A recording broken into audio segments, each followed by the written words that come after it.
ومن أحسن قولا ممن دعا إلى الله وعمل صالحا وقال إنني من المسلمين.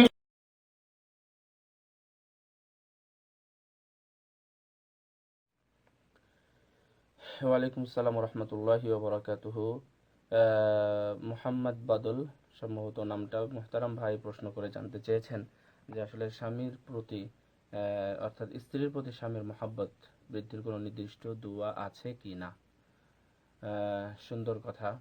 আসলে সামাজিকভাবে বা পারিবারিকভাবে মানুষ কিছু আশা আকাঙ্ক্ষা নিয়ে হয়তো বা এমনটা ধারণা করে, কিন্তু ঠিক এই কথাই কোনো ধরনের কোনো দোয়া নেই। আপনি যেটা উল্লেখ করেছেন যে স্ত্রীর প্রতি স্বামীর মহাব্বতের জন্য, বৃদ্ধি করার জন্য দোয়া, ঠিক এই ভাষায় কোনো দোয়া নেই। মানুষ এর জন্য যেটা প্রয়োজন তা হলো মানুষের স্বাভাবিক জীবনযাপন, বা স্বাভাবিক বলতে সহি সুন্নাহ অনুযায়ী বা পূর্ণাঙ্গ ইসলামী বিধিবিধান আপনার মধ্যে যখনই থাকবে তখনই আপনার মধ্যে এই জিনিসটা আসবে, মানে স্ত্রীর প্রতি স্বামীর ভালোবাসা।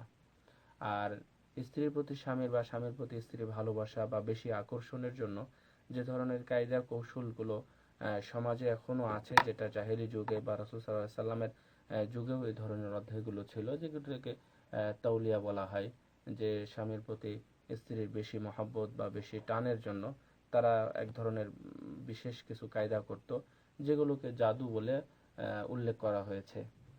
এবং এই বিষয়ে আলী রাদিয়াল্লাহু তাআলা আনহুর একটা হাদিসও আছে, কথা আছে ওনার, আসার, ইন্না কাসীরাম মিন হাযিহির রুকা ওয়াত তামাইম শিরকুন ফাজতানিবুহ, যে এই ধরনের কর্মকাণ্ডগুলো অনেক সময় এই রুকা এবং তামাইম, এগুলো মানে বা তাবিজ অথবা যেটা লটকানো হয়, এগুলো প্রায় সবগুলোই হচ্ছে শিরকের অন্তর্ভুক্ত, সুতরাং তোমরা এখান থেকে বিরত থাকো। হাদিসটা এমনি আসারটা ইমাম আহমদ বিন হাম্বল রাহিমাহুল্লাহ উনি এটা নকল করেছেন। আর এটাকে নিরুৎসাহিত করা হয়েছে বিভিন্নভাবে। স্বামীর প্রতি ভালোবাসার জন্য স্ত্রীর মানে স্ত্রীর প্রতি স্বামীর ভালোবাসার জন্য যেটা দরকার, আপনি বিশেষ করে দোয়া করবেন প্রথম দিন থেকে, যেটা রাসূল সাল্লাল্লাহু আলাইহি সাল্লামের সুন্নাহ অনুযায়ী বিয়ের পর থেকে যেটা আছে আর কি। বিয়ের পর থেকে যে নীতিমালাগুলো আছে সেই নীতিমালাগুলো অবশ্যই স্মরণ করা আমাদের উচিত। কিভাবে বাসর ঘরে ঢুকতে হবে, কিভাবে তাকে মানে প্রথম স্পর্শ বলতে তার কপালে হাত দিয়ে, চুলের ঝুঁটি দিয়ে মানে বা সামনের চুল ধরে কি দোয়া পড়তে হবে, তার পরবর্তীতে মানে সালাত সিয়াম এগুলোর মাধ্যমেই মানে স্বামীর মানে স্ত্রীর প্রতি ভালোবাসা অবশ্যই জন্ম নিবে।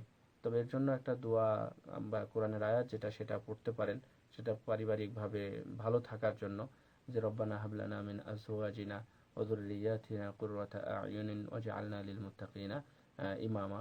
এটা সূরা ফুরকানের 73-74 নম্বর আয়াত হয়তো হবে, এটা পড়তে পারেন। আর সাথে সাথে আরেকটি জিনিস যেটা, সেই জিনিসটা আমাদের কাছে একটু ভালো লাগে, সেজন্য আমরা অনেক সময় মানুষকে বলেও থাকি যে রব্বি আউসিনি আন আশকুরা নি'মাতাকা আল্লাতী আন'আমতা আলাইয়া ওয়া আলা ওয়ালিদাইয়া ওয়া আন আ'মালা সালিহান তারদাহ ওয়া আসলিহ লি ফি যুররিয়্যাতি ইন্নী তুবতু ইলাইকা ওয়া ইন্নী মিনাল মুসলিমিন। 26 নম্বর পারাতে আছে সূরা আহকাফের 15 নম্বর আয়াত এটা। এই মানে আয়াতটাও আপনি বেশি বেশি করে পড়তে পারেন ইনশাআল্লাহ।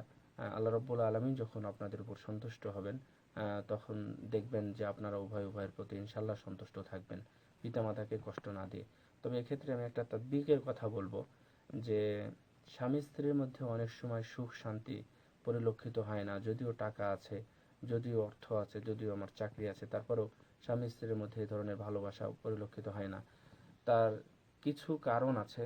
তার একটা কারণ আমি আপনাদেরকে শুধুমাত্র বলবো, সেটা হলো সালাতে একাগ্রতা না থাকা। নামাজে একাগ্রতা না থাকলে স্ত্রীর প্রতি স্বামীর বা স্বামীর প্রতি স্ত্রীর তেমন মহাব্বত থাকে না, অনেক সময় সেগুলো দূর হয়ে যায়। তো সুতরাং সালাদটা আপনি সময় মতো যদি পড়েন বা সালাতের প্রতি যদি গুরুত্ব দেন, ইনশাল্লাহ এটাও একটা কারণ হতে পারে যে স্ত্রীর প্রতি স্বামীর মহাব্বত। আল্লাহ রাব্বুল আলামিন আমাদের জন্য এই ধরনের গুণগুলো অর্জন করার তৌফিক দেন।